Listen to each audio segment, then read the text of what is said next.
దేవుడి గుడిలో దెయ్యాలు. ఈ గుడికి వెళ్ళాలంటే గుండె ధైర్యం ఉండాలి. గుడి ప్రాంగణంలో అన్నీ దయ్యాలే ఉంటాయి.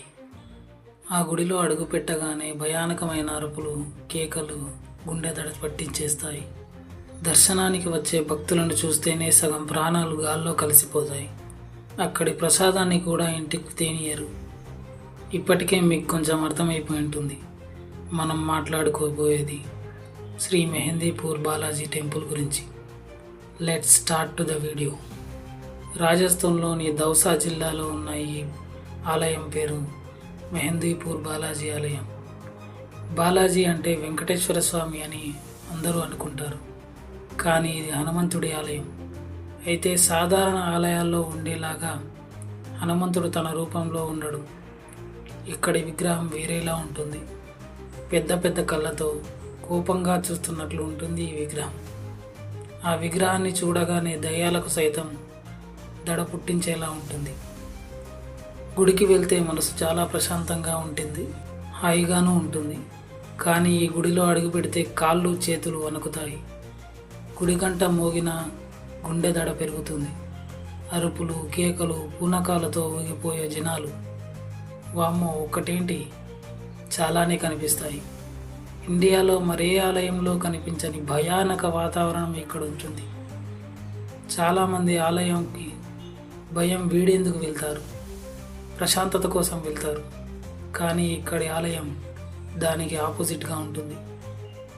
ఇలాగని భక్తులు లేకుండా ఈ ఆలయం ఖాళీగా ఉంటుందని అనుకుంటే అది మన పొరపాటే. రాజస్థాన్లోని దౌసా జిల్లాలో ఉన్న ఈ ఆలయం చాలా ప్రత్యేకమైనది. బాలాజీ అంటే అంతా వెంకటేశ్వర స్వామి అనుకుంటారు, కానీ ఇక్కడ హనుమంతుడు ఉంటాడు. హనుమంతునిపై వారి నమ్మకం ఎప్పుడూ వమ్ము కాలేదు.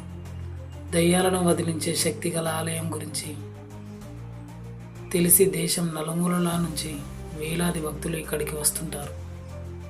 సాధారణ భక్తులు ఈ ఆలయంలో అడుగుపెడితే చాలైన వింతైన అనుభూతి కలుగుతుంది. దుష్టశక్తులు వదిలించుకోవడానికి భక్తులు రోజు అక్కడికి తరలి వస్తుంటారు. మహిమగల ఆంజనేయ స్వామి స్వయంగా భూత వైద్యం చేస్తారని అక్కడ ఆశ్చర్యకరమైన దృశ్యాలు కనిపిస్తాయి. దీనిపై దేశ విదేశాలకు చెందిన అనేక మంది శాస్త్రవేత్తలు ఎన్నో పరిశోధనలు చేశారు, కానీ ఎవ్వరికీ దీని వెనుక రహస్యం అంతు చిక్కలేదు. దయ్యం పట్టి వింత వింతగా ప్రవర్తించే వ్యక్తులు ఇక్కడికి రాగానే సాధారణ స్థితికి చేరుకుంటారు. దీంతో కులమతాల అతీతంగా భక్తులు ఈ ఆలయాన్ని దర్శించుకుంటారు. దయ్యం పట్టిన ఆప్తులను ఆలయానికి తీసుకొచ్చి స్వామి స్వాంతన పొందుతారు. ఇలాంటి బాధితులు ఇక్కడ వందల సంఖ్యలో కనిపిస్తుంటారు. వారి అరుపుల వల్ల ఆలయంలో భయానకమైన వాతావరణం కనిపిస్తుంది. అందుకే సాధారణ భక్తులు ఈ ఆలయానికి వెళ్ళాలంటే హడలిపోతారు. వారిని వదిలే దయ్యాలు తమని పట్టుకుంటాయనే ఆందోళన కూడా వెంటాడుతుంది. భూతాలను నిర్మూలన చేసుకునే భక్తులు బాలాజీకి ఆరోజీ, స్వామని, ధరాకాస్ట్, బూందీ అనే కానుకలు అర్పిస్తారు. ఆలయం లోపల భైరవ బాబాను దర్శించుకుని అన్నాన్ని నైవేద్యంగా సమర్పిస్తారు. ఈ ఆలయంలో ఇచ్చే ప్రసాదాన్ని ఎవరూ ఇంటికి తీసుకెళ్ళకూడదు. అలా చేస్తే వారికి కీడు జరుగుతుందని భక్తులు భావిస్తారు.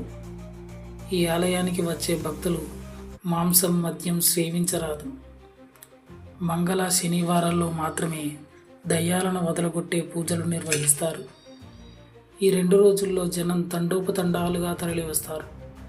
ఈ ఆలయానికి దయ్యాలను తరిమే శక్తి ఉందని తెలిసి జర్మన్, నెదర్లాండ్, న్యూఢిల్లీ వంటి వివిధ ప్రాంతాల నుండి శాస్త్రవేత్తల బృందం 2013లో పరిశోధనలు చేశారు.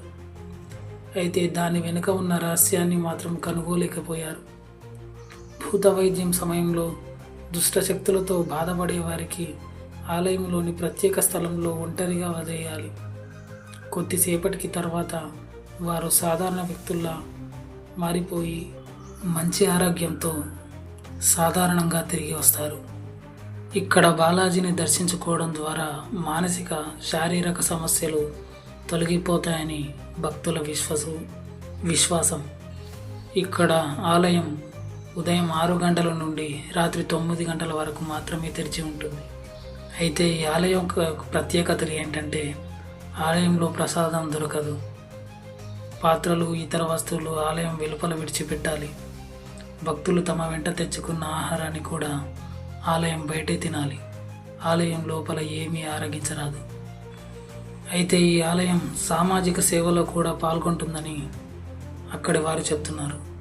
విద్య మరియు ఆరోగ్యం వంటి రంగాల్లో ఆలయ అధికారులు అనేక సేవలు మరియు సహాయ కార్యక్రమాలను నిర్వహిస్తున్నారని, దీనితో పాటు ఆలయ ట్రస్ట్ సామాజిక సంక్షేమం, మహిళలు మరియు పిల్లల అభివృద్ధి మరియు పోషకాహార లోపంలో ఉన్న పిల్లలకు సహాయం కోసం టెంపుల్ ట్రస్ట్ అనే బ్యానర్ కింద అనేక సామాజిక మరియు దాతృత్వ పనులు నిర్వహిస్తున్నాయని, ఆలయ ట్రస్ట్ అటువంటి పనులు కూడా సాయం అందిస్తోందని అక్కడి వారు చెబుతున్నారు.